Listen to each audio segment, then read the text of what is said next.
처음 영상이 시작되면 화면에는 아무런 메뉴가 나오지 않습니다. 이때 영상 화면에 마우스를 대면 아래에 메뉴가 나옵니다. 만약 화면에 마우스 클릭을 하게 되면 영상은 멈추기 때문에 마우스 커서만 대셔야 합니다. 그 다음에 자막 메뉴를 클릭하시면 화면 중앙에 영어로 된 자막이 나타납니다. 이 상태에서 자막을 선택하기 위해 설정을 클릭합니다. 설정을 클릭하면 자막을 선택하는 메뉴가 나옵니다. 여기서 자막을 클릭합니다. 그리고 자동 번역을 클릭합니다. 그러면 다양한 언어가 나오는데 여기서 한국어를 선택합니다. 한국어를 선택하면 화면에서 보듯이 한국어 자막이 시작됩니다. Well, what a great honor this is to be here. I always describe Peter Drucker, he forgot more than most of us ever knew about management and leadership. You know, my mother used to say, why don't you write a book by yourself? And I've only written 2 books by myself, one on golf. So many people helped my golf game, I didn't know who to write it with. And a book on my spiritual journey. But Peter wrote 35 books by himself. And so I ran out of material pretty early. So it's just such an honor because he's such a guru in our field and a great human being. So to be part of this centennial and to spend some time with Warren Bennis and Charles Handy tomorrow, what a thrill. I just, be happy to, carry the water bucket for those guys. So I've really enjoyed being here.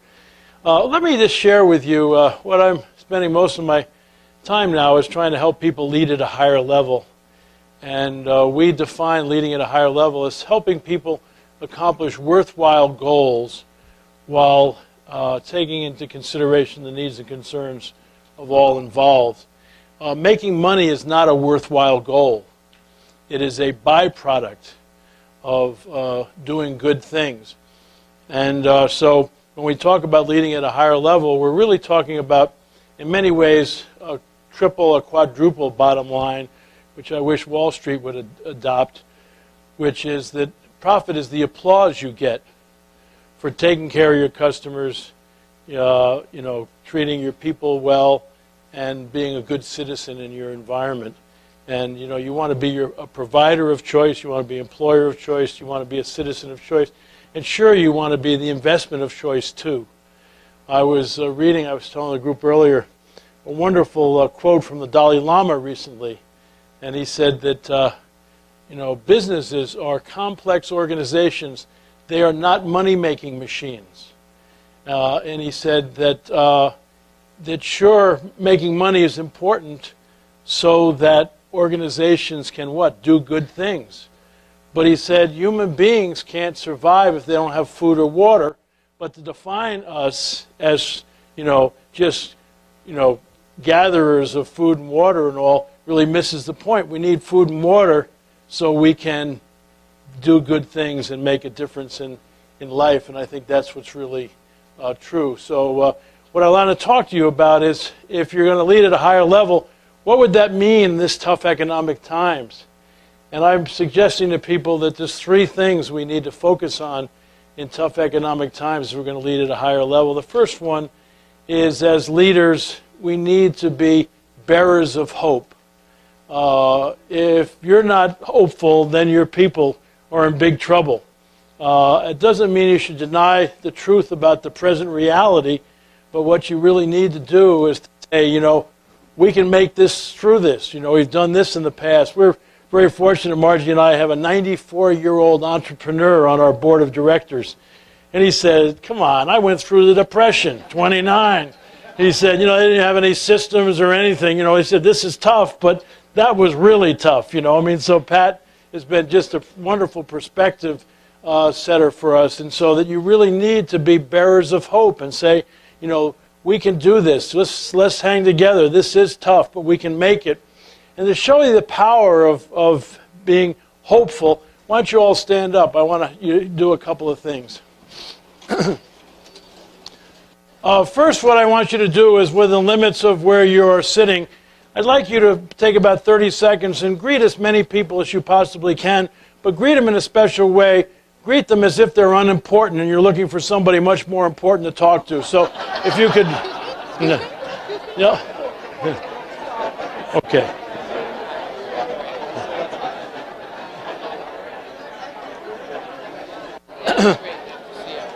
Okay, stop where you are, but don't sit down. Stop where you are, but don't sit down. What I'd like you to do now is for another 30 seconds, greet as many people as possible. At this time, greet them as if they're a long-lost friend and you are really glad to see them.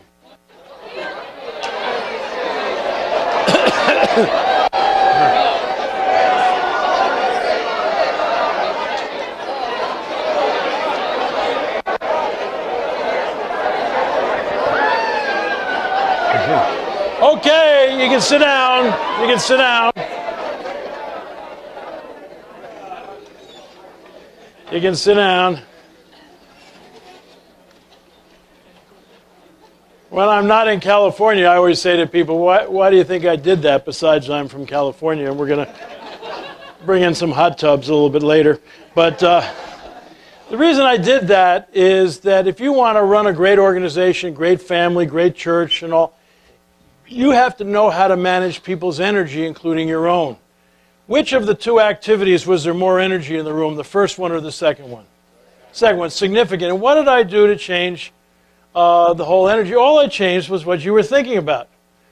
From a negative thought, these are unimportant people, to a positive thought, these are long-lost people. And all of a sudden, the energy in the room changed, see? And it's really interesting. I don't know how many of you know that the brain and the computer have a lot in common. You know what they have in common? Both the brain and the computer do not know the difference between the truth and what you tell it. When you put information in a computer, it doesn't say these facts are wrong, where'd you get these facts? The computer will do whatever it can with the input you give it. What have we said about the computer for years? Garbage in, what? Garbage out. You know the brain is the exact same way? Your brain doesn't know the difference between the truth and what you tell it. If you woke up this morning and looked in the mirror and said, you were fabulous, your brain is going to say, who are you kidding? You know, I know you a lot better than that. And so one of the things that's just amazing is the power of what? Being a positive force and being a thing of hope and helping program people's minds in a positive way. I'm not talking about in a negative way. And what's so interesting is that when you start to be hopeful and send positive messages to people, what happens to their behavior? I didn't tell you how to behave, did I? But how did you behave when I said these are unimportant people? Very little eye contact, shoulders down, very little touching past by each other. And then I said these are long-lost friends. What happened? Your faces lit up, you started to laugh, you started to hug each other. I didn't tell you what to do. But just changing your energy by what I put in your brain changed the whole behavior in the room and changed the energy. And so I can't say enough about that.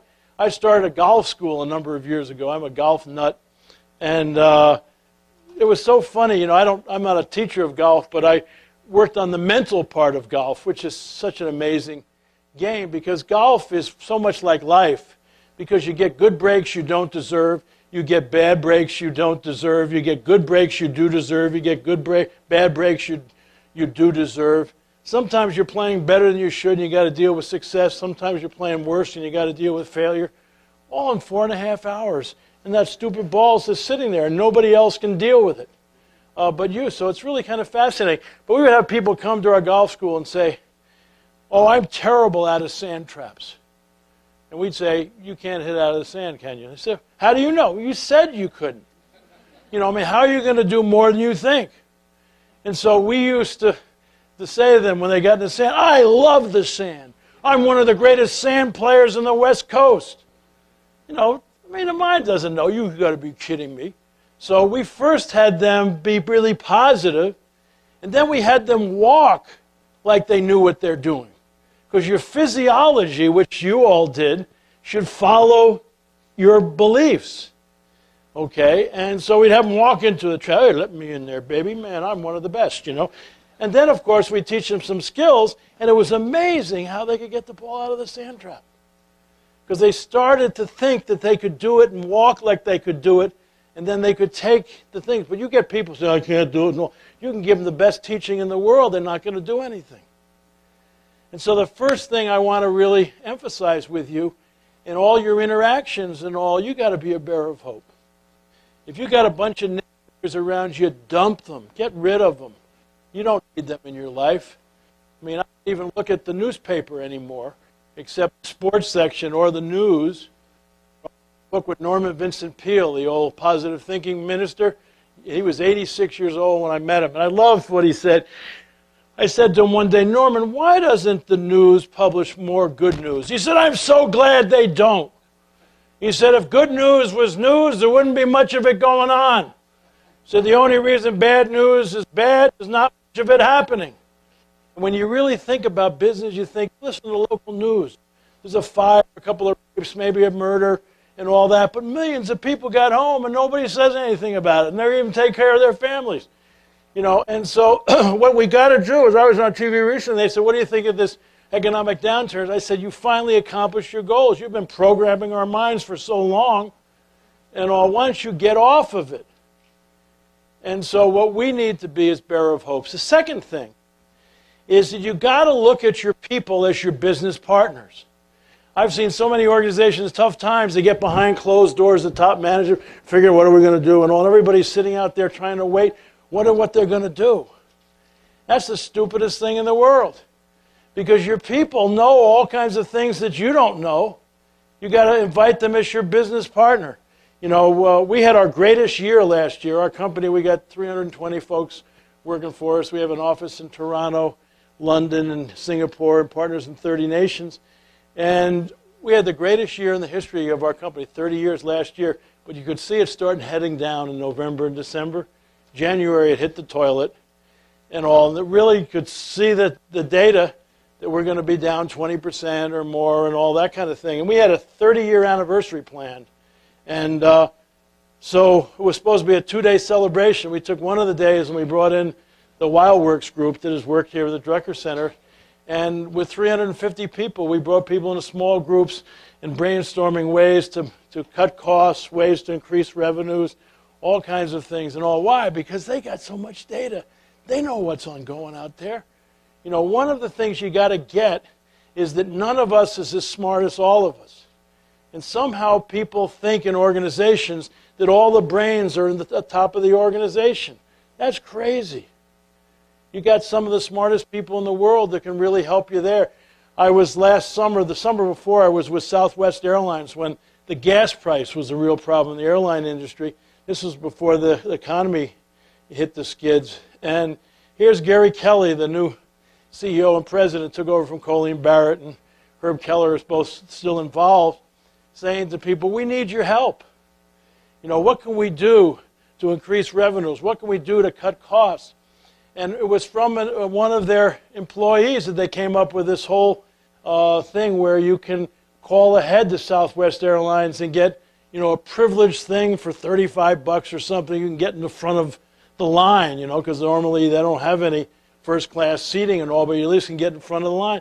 That has brought millions of dollars into them just by people paying $35 or $40, a little extra to get in line. One of their people in working as a mechanic said, why don't we eliminate uniforms? You know, that's costing us a lot of money, you know. And they go, whoa, you know, let's really take a look at that. And the point I want to make is that your people know a lot about what's happening out there. And you need to involve them as your business partner. Stop turning your back on them and thinking that all the brains are in the top of the organization. And it's so interesting. People have asked me, how do you build trust in an organization in tough times? It starts with respect. And my friend Ichak Adisis, who taught at UCLA for years, has a wonderful concept about the difference between trust and respect. It's a nonverbal thing. So, you know, if I respect Margie, I face her because I want her opinion. If I don't respect her, I turn my back on her because I could care less about what she thinks. If she trusts me, she's willing to turn her back on me because she knows I don't mean her any harm. If she doesn't trust me, she watches me like a hawk. And see, one of the things is if you will face your people and bring them into the decision making and share data with them in terms of, boy, in our meeting at the end of February, we shared everything with our people. We do it every quarter, including our bank loans. Where are we there? What kind of money can we borrow? And all that. A lot of people say, well, I've never been in a company that did like that. Well, we need your help. You've got to have the information. I was working with a president who owned a bunch of restaurants one time. And I was trying to say, you got to have your people as your business partner. And he was running around like this with the balance sheet and all this kind of stuff. So one night we went into his biggest restaurant about 10 at night when they were kind of cleaning up and everybody had pretty well left. And we got everybody into the dining room. We had dishwashers, pot washers, chefs, receptionists, bus boys, everybody. And we got them into round tables of about 6, and we said, at your table, why don't you all talk and come out and share with us at the end of the discussion of every sales dollar that comes into this restaurant, what do you think falls to the bottom line in terms of profit that can be returned to the owners or reinvested in the business? You know the least that was guessed at any table? 40 cents. 2 tables guessed 70%. You know what the profit margin in a restaurant is? Any restaurant people here? If you can keep 5 cents, you're excited. 10 cents, you're in ecstasy. And what blew the president's mind is the head chef said, let me see if I get this right. If we buy a steak for $6 and we sell it for $20 and our profit margin then is $1 and I burn a steak, we have to sell 6 steaks for no profit to make up for my wastage. He already had the thing figured out. But if people think you're making 40, 70 cents a dollar, do you think they care about food costs, labor costs, any other kinds of things? You got to involve your people because their jobs depend on you staying profitable and all, but they got to at least know what the deal is. And so I can't tell you enough, in good and bad times, you got to look at your people as your business partners. The third thing that I think is really key is that you got to be servant leaders. And when I talk about servant leadership, a lot of people think I'm talking about the inmates running the prison or trying to please everybody or some kind of religious movement. They don't really understand leadership. See, there's 2 parts of servant leadership. One is strategic leadership, which is all about vision and direction. And the other is about operational leadership, which is all about implementation. Okay? The strategic leadership, which just says, what business are we in? What's the picture of the future? What are our values? What are our goals? What are the initiatives that we're going to focus on this year? That's the leadership part of servant leadership. And that's very important because if people don't know where you're going, your leadership doesn't matter. I mean, Alice learned that in Alice in Wonderland. Remember when she came to the fork in the road and didn't know what to do, and the fool Cheshire Cat's sitting there and says, which road should I take? And he said, where are you going? She said, I don't know. He said, it doesn't matter. And so I want to tell you, if you don't do strategic leadership right, your leadership doesn't matter. But now the second part of servant leadership is operational leadership or implementation, which is, now how do we take the strategy, the vision, the values, the direction, initiative, and accomplish them and live according to them? And now what you got to do is that the strategic part, the leadership part of servant leadership, that's the responsibility of the traditional hierarchy. It doesn't mean that you don't involve other people, but people look to the hierarchy for direction and vision and where are we going and all these kinds of things. And so that's their responsibility. And then you want, once you've done that, you want people to join your organization who will be responsive to the strategy, to the vision and the direction that you've set. Now, when it comes to operational leadership or implementation, now the traditional hierarchy doesn't work. What you have to do is philosophically turn it upside down so that now the leaders at the top who set the vision and direction and the strategy and all, they're at the bottom as head cheerleaders, supporters, encouragers. And who's at the top? The people closest to the customers. And this is the most tough thing for most organizations. And the reason why they don't get much help from their customers or their people is they got big egos at the top of the organization. And they want to keep the hierarchy alive and well for implementation, see? You want to make sure you know who's in charge and who's this and all. And so what happens is you have all the energy in the organization sucking up the hierarchy. If there's a conflict between a customer need and what your boss wants you to do, who wins? The boss. You're no idiot because they're evaluating you, so you better suck up the hierarchy. And what happens is that the customers now are left there in the middle of a duck pond. Wayne Dyer, the great personal growth guy, years ago said there's two kinds of people in life. There are ducks and there are eagles. And what do ducks do? They go quack, quack, quack, quack, quack, quack, quack. And what do the eagles do? They soar above the crowd. Okay, you can always tell an organization run by self-serving leaders because the hierarchy is alive and well, because if you got a problem with the customer, they go quack, quack, it's our policy. Quack, quack, I just work here. Quack, quack, I didn't make the freaking rules. Quack, quack, do you want to talk to my supervisor? Quack, quack, quack, quack, quack, quack, quack, quack. And that's what they're doing. They're just quacking away at you. And that's a real problem, where you can always tell when the organization's turned upside down, because what are you doing?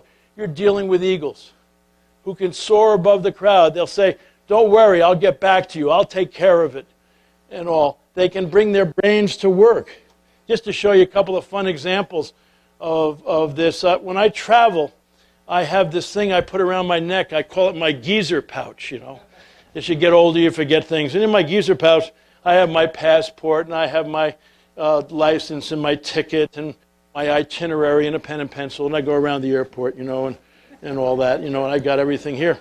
So one day I loaded my geezer pouch, and I left it on my desk, see. And I'm pulling into the airport in San Diego, and I got no official identification. And I got to get on this plane. I don't have time to go back home. Fortunately, the first airlines I went to was Southwest Airlines. Now, the only book I've ever written that I got my picture on the front cover is I wrote one with Don Shula, the old Miami Dolphins coach. You know, they took our picture in Miami Stadium. So I ran into the bookstore at the airport, and luckily they had a copy, and I bought it, see. So this young guy from Southwest Airlines is checking my bag, and he said, could I see your identification? I said, I feel badly. I don't have a license. I don't have a passport. But how's this? And I held the book up, and the guy looked at it. He shouts out, this man knows Don Shula. He said, put him in first class. I mean, they don't have first class, but they're high-fiving me out in the street. You know, hey, man, the guy knows Shula, you know, and all this kind of thing, you know.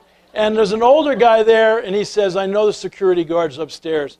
I think I can get you through there, which he did. Now, why is that so? Because that's the way Colleen Barrett, you know, Herb Kelleher, and now Gary Kelly have set the organization up. They what? They give power to the frontline people. If you've ever been in Southwest Airlines, they're having fun. Why? Because one of their values is a fun-loving attitude. And if a patient complains about that, like somebody wrote, you know, Colleen a while back and said, you know, I'm offended by the humor and the kidding that goes on around talking about safety rules on your plane. Normal airlines would write back and say, I so appreciate your note, and I'll talk to our frontline people, and here's a couple of, you know, coupons to fly and all.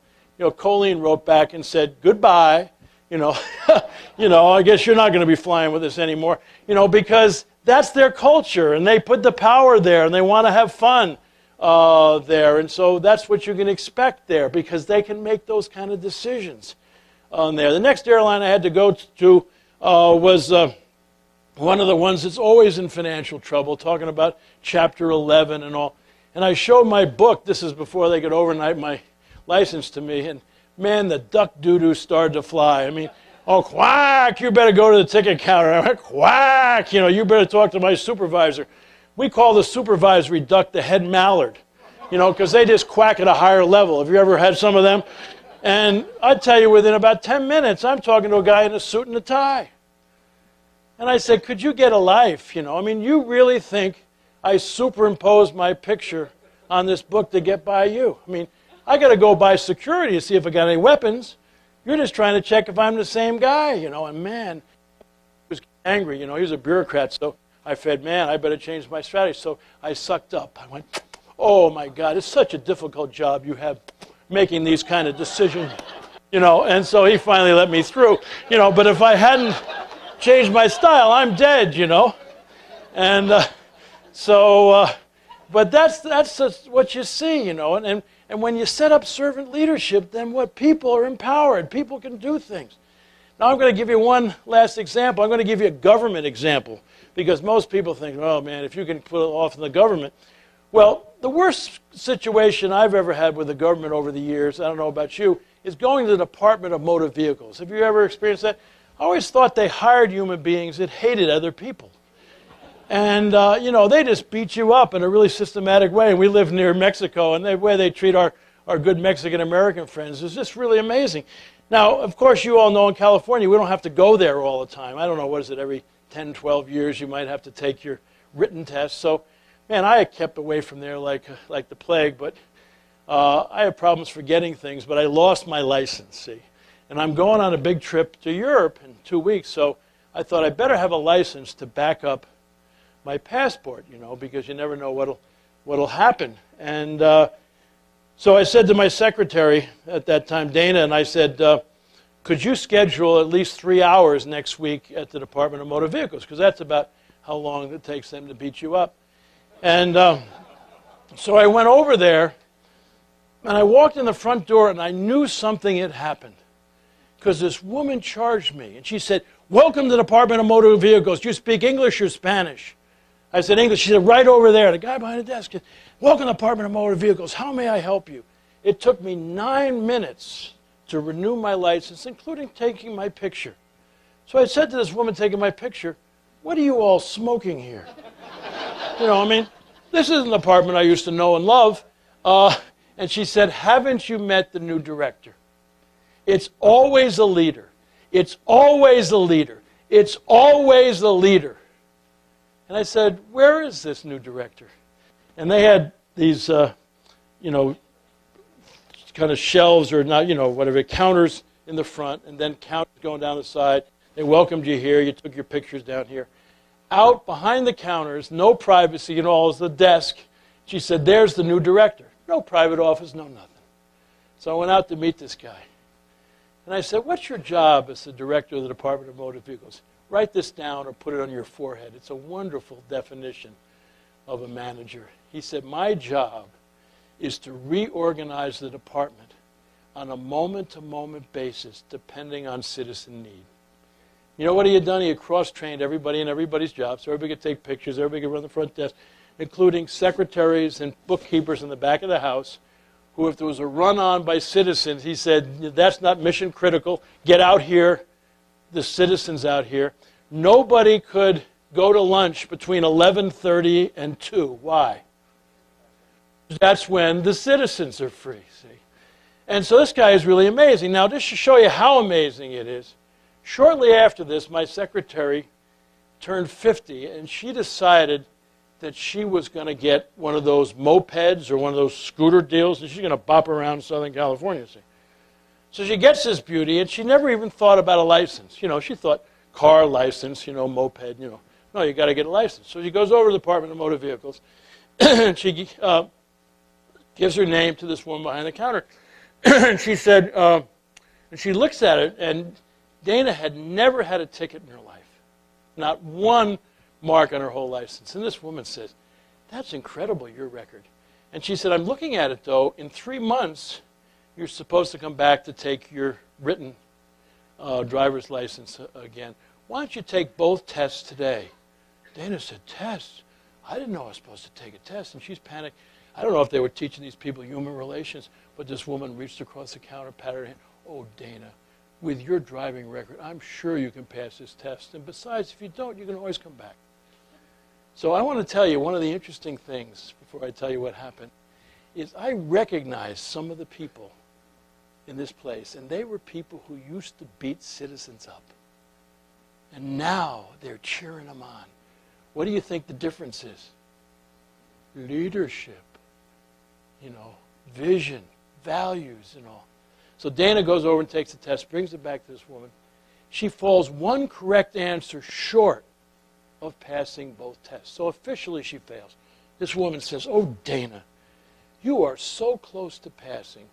She said, let me try something. I'm going to re-ask you one of the questions you got wrong on each of the tests to see if upon thinking about it you can get it right. Now, isn't that amazing?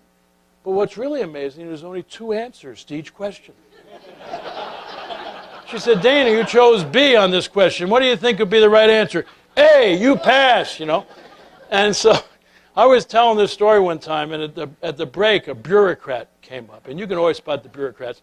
They have really tight underwear on, you know, and they walk a little bit like this, you know. And this guy came, he says, why are you telling that story? That woman was breaking the law. Your secretary failed, you know. And so I went back to see my new friend.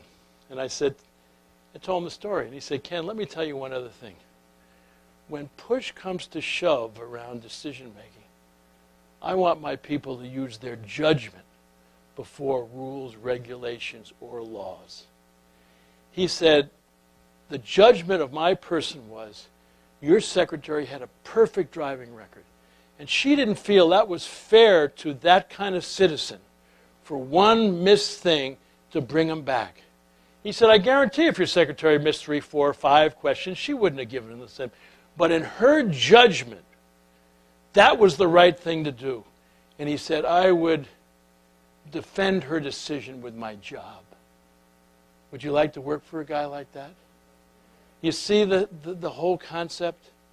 And when you get your people passionate, we did a study of this. What's the relationship between strategic leadership, operational leadership, employee passion, and customer loyalty and organizational success? You know where the biggest impact on organizational success comes from? Operational leadership. From turning the... Not that the strategic is important because you need it, but the point is your people and your customers, they don't know what your strategy is. They don't know what the initiatives are. They don't know what the values are necessarily. All they know is how they're treated. And if your people are treated by an organization that turns the pyramid upside down and drives leadership throughout the organization, empowers people, they get passionate about their work. They get excited about serving customers. And that's what the change in these people at the Department of Motor Vehicles was. It was just incredible to see. And when they do that, what do? They go out of their way to take care of customers. And what happens to customers? They get to be loyal. They can't believe it. And they start bragging on these people, which reinforces them again and makes them even more. And they create what we call raving fan customers. What's a raving fan customer? A customer that is so crazy about the way you treat them, they want to brag about you. They become part of your sales force and all. And that is so powerful, you know. It beats advertising every single time. Because if you create raving fan customers, they're out there and they're talking about you and they're bragging on you and all that kind of thing. And so my feeling is that if you're a bearer of hope and you're constantly saying to people, hey, together we can do this. You know, I mean, this is tough, but we'll make it. You know, let's not get down. We've pulled through other things together. We can do it and all. And you get them going and they get their shoulders back and, man, let's go get it and all that kind of thing. You really can be amazed at the kind of things you can do. And then that combined with treating them as your business partners, that they can bring their brains to work, that they really ought to be involved in decision making and share information with them so they know what's going on. And then you combine that with servant leadership that says, yes, the strategic leadership and direction and vision is really important, but where the real action is around operational leadership and implementation. And that's when we turn the pyramid upside down. That's where we do the thing. And just to end my talk, and then we'll have some questions, is that one of my big goals as I travel around the world is the reason we can't get more people to buy into servant leadership is that they're self-serving. And the reason they're self-serving, they think that who they are is a function of how much money they make, the recognition they get for their efforts, and the power and status they have in their position. Let me tell you, there's nothing wrong with making good money. There's nothing wrong with getting recognized for your effort. There's nothing wrong with getting some power status. What's wrong is when you think that's who you are. Because what do? Your scorekeeping is there. How do we get these people already making millions of dollars that want more? I mean, that's so absurd. How much money do you need? How many houses do you need? And all that kind of thing. Why? It's their scorekeeping. Because their self-worth is attached to their performance plus the opinion of others. And they miss significance in life. And servant leaders understand significance. What's the opposite of making money? It's generosity. When we're talking about generosity, what are we talking about? We're talking about not only your generosity of your treasure, your money, but we're talking about your time, your talent, and I like to add a fourth, your touch, reaching out to people. What's the opposite of recognition? I think it's service. How can I help? Is there anything I can do? And then what's the opposite of power and status? It's loving relationships. John Ortberg, who's a great pastor and friend, just came out with a wonderful book you ought to get called At the End of the Game, It All Goes Back in the Box. And it's a story about John and his grandmother when he was young. She was a vicious Monopoly player. Any of you ever play Monopoly? He said when she played Monopoly, she acted like she was the illegitimate child of an affair between Donald Trump and Martha Stewart, And at the end of the game, she had everything and he had nothing. And she would get this great grin on her face and she'd say, John, someday you're going to learn how to play the game. One summer when John was 12 or 13, this kid moved next door who was an incredible Monopoly player. He practiced with his kid every day that summer because he knew his grandma was coming in September. And when Grandma came, he ran into the house, gave her a big hug and a kiss, and he said, Grandma, how about a Monopoly game? And her eyes lit up, and she said, let's go, John. But he was ready for her this time. And he came out of the chute, and he wiped his grandmother out. At the end, he had everything. She had nothing. He said it was the greatest day of his life. And his grandmother smiled and said, John, now you know how to play the game. Let me teach you a lesson about life. It all goes back in the box. He said, what? Everything you bought, everything you accumulate, all goes back in the box. And people don't get it, that you can push and shove in life for money. You can push and shove for recognition and power. Baby, when you die, it all goes back in the box. The only thing you get to save is your soul. And that's where you store who you loved and who loved you. I love the ending of Ghosts, which is getting a big play because Patrick Swayze just died recently. But remember that film? It's a story about a financial advisor who gets killed by a supposed friend. He gets to stay on Earth as a ghost to defend his girlfriend, Molly, played by Demi Moore. He gets to talk to her through this wonderful character that Whoopi Goldberg plays, kind of a clairvoyant type, by the name of Oda Mae. And at the end of the film, he's avenged his death. And the three of them are on the rooftop of Molly's apartment. And all of a sudden, this white light comes to get him. And Oda Mae says, they're coming for you, Sam. And he turns to Oda Mae and he says, your mama would have been proud of you. And then he goes and stands in front of Molly. If you saw the movie, he never told Molly he loved her. Molly would say, I love you, Sam. And what would Sam say? Ditto. And now with tears coming down his eyes, he says, Molly, I love you. I've always loved you. And Molly's crying and she says, ditto. And then he goes to face the light. And he stops one last time and he turns to Molly. He says, Molly, the incredible thing about this is you can take the love with you. And that's all you're going to take out of this world. Somebody asked my wife Margie recently, what is leadership all about? She said, leadership is love. It's not about love. It's loving your mission. It's loving your customers. It's loving your people. And get this, it's loving yourself enough to get out of the way so other people can be magnificent. And I think if we really do that, I don't care if it's hard times, we can make it together. So God bless.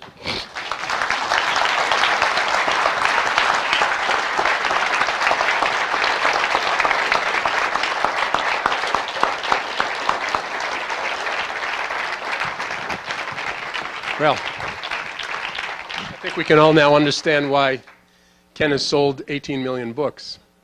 We need a little bit more love in this world. You persuaded me of everything, Ken, except why there's not more love to go around. Why aren't more people inspired by the manager at the Registry of Motor Vehicles or Southwest Airlines? Why Southwest the exception? Why is it so extraordinary that your secretary was treated like a human being and encouraged to succeed?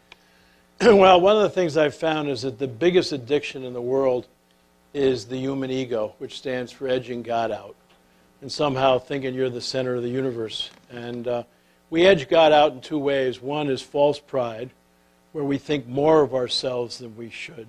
We come from a more than philosophy, and we're pushing and shoving for credit. And the other is fear or self-doubt. When you think less of yourself, you're coming from a less than thing, and now what you're doing is you're protecting yourself. And the minute you come from a more than or a less than, you're always what? Judging, you're always separating, you're always distorting things. And we've started a, 12-step Egos Anonymous program because all of the great addictions are a result of fear and self-doubt, that they need something external to make me feel important. And a lot of people don't deal with the false pride and the stuff that we've seen in some of these leaders, I mean, I talked to people from the big car companies, and they said those leaders wouldn't even thought that they should maybe not fly a private plane to Washington to ask for billions of dollars. I mean, they just wouldn't even have thought about it. Now, duh, why were they in trouble? And so I think that's the biggest thing. And what we need to do is to recognize that our ego does get to us. You'd love these meetings, we have people stand up behind a... Yeah, my name's Ira. Yeah. And, first they can volunteer because, you can't force somebody to be in an AA meeting. And we say if your ego's never gotten in your way, either false pride where you felt badly because somebody forgot what you did, or you have self-doubt, you're afraid to give feedback because what will happen to you, you can leave. Nobody's left. And then we stand up and I see, hi, Ira. What would we say? Hi, Ira. Then you have to say, I'm an egomaniac, and share the last time his ego got in the way. And it's a really powerful thing, because that's the thing that this kills us, is we somehow put ourselves in the center of the universe. The antidote for false pride is humility, and Jim Collins talked about in Good to Great. People with humility don't think less of themselves; they just think about themselves less. And the false pride, the antidote for self-doubt and fear is unconditional love. How many of you have kids? How many of you love your kids? How many of you only love your kids if they're successful, if they are good athletes or good students, No, you love your kids unconditionally. What if you accepted that unconditional love for yourself? What if you realized God didn't make any junk and you could not perform well enough or be thought well enough to get any more love? You got all the love there are. You maybe look at the world a little differently rather than keeping score on your performance plus the... Who'd like to ask the next question, please? Or comment? Yep. Great. Yeah, I think we can probably hear you. Southwest seems to get it again on their latest ad when they're talking about their bags. Yeah. And they're crying, my bags, they're gone. Again, sort of an attitude. That's right. Yeah, it's just amazing. And you look at the companies that just kill the competition, they all get it.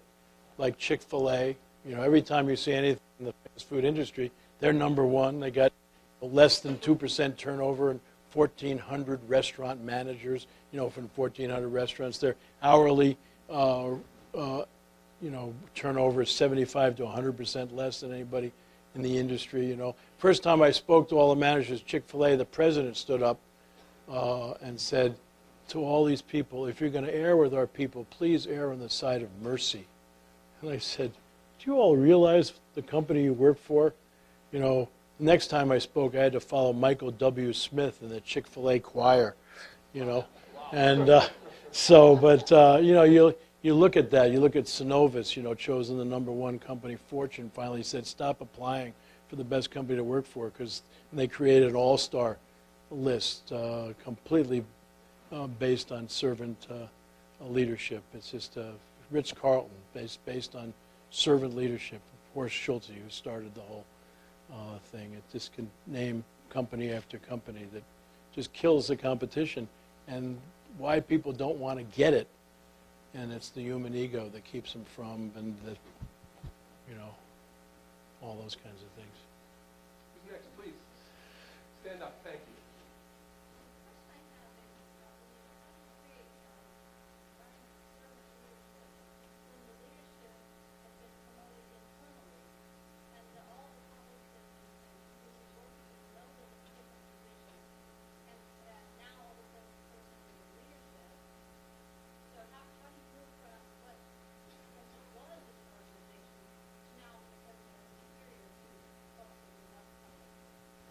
Well, I wrote a book called The 1 Minute Apology.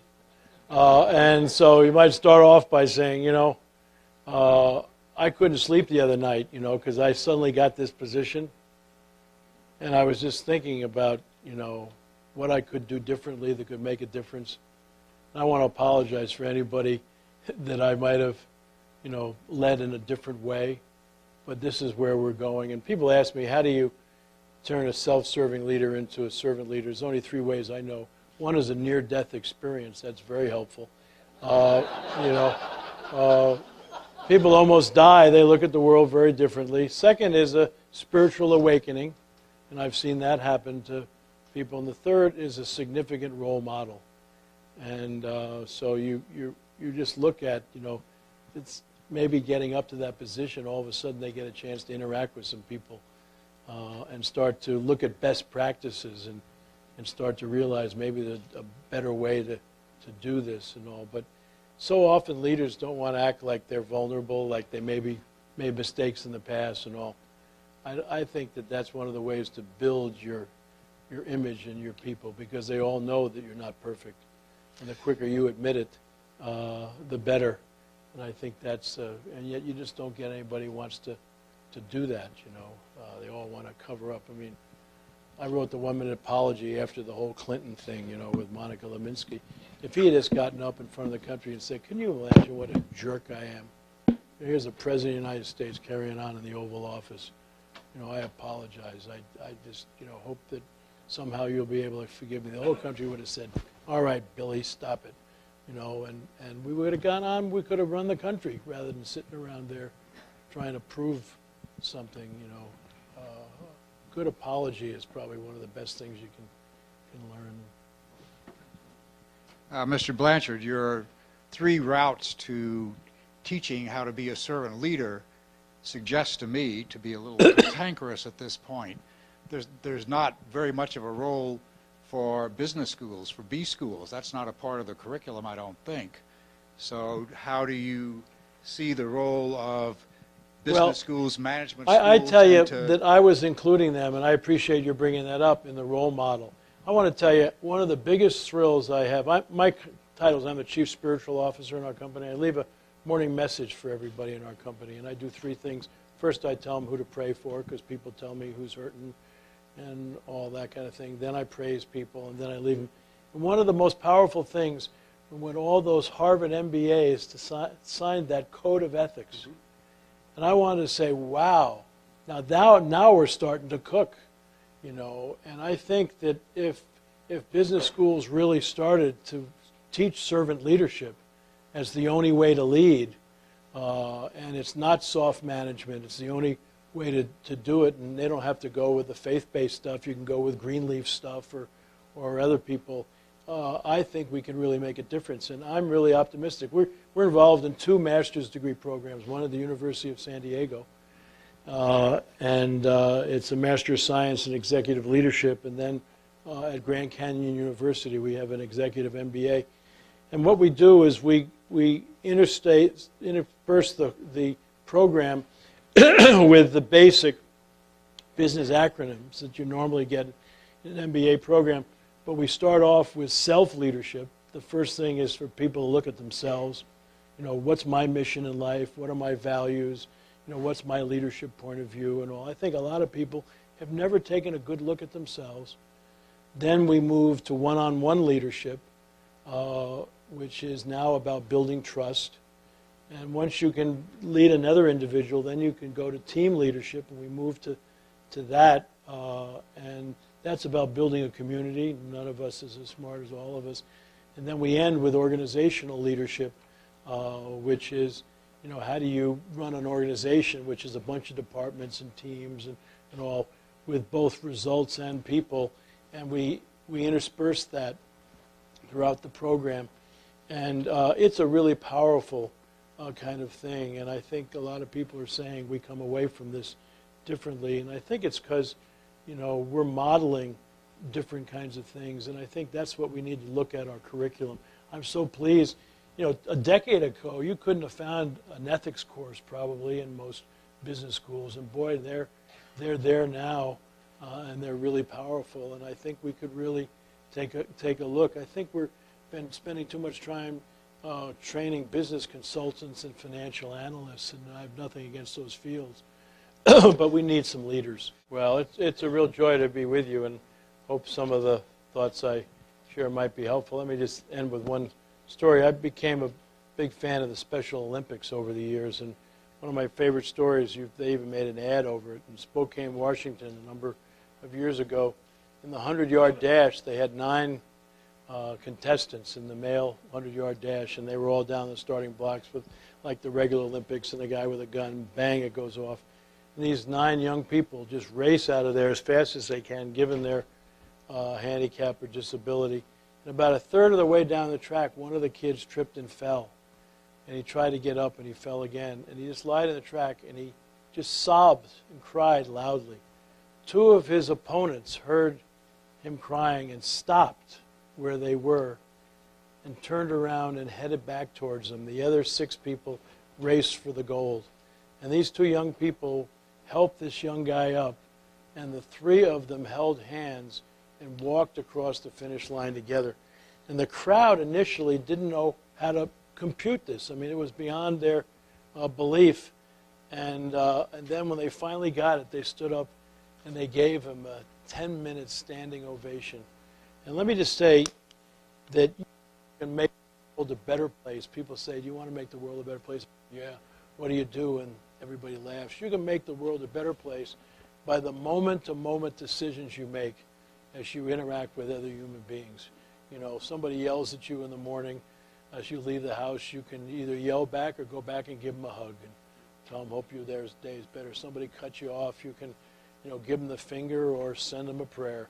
You got all kinds of choices on that, and the choice is always is, am I going to come from a servant heart or a self-serving heart? Are you here to serve or be served? And I think that's what I'd love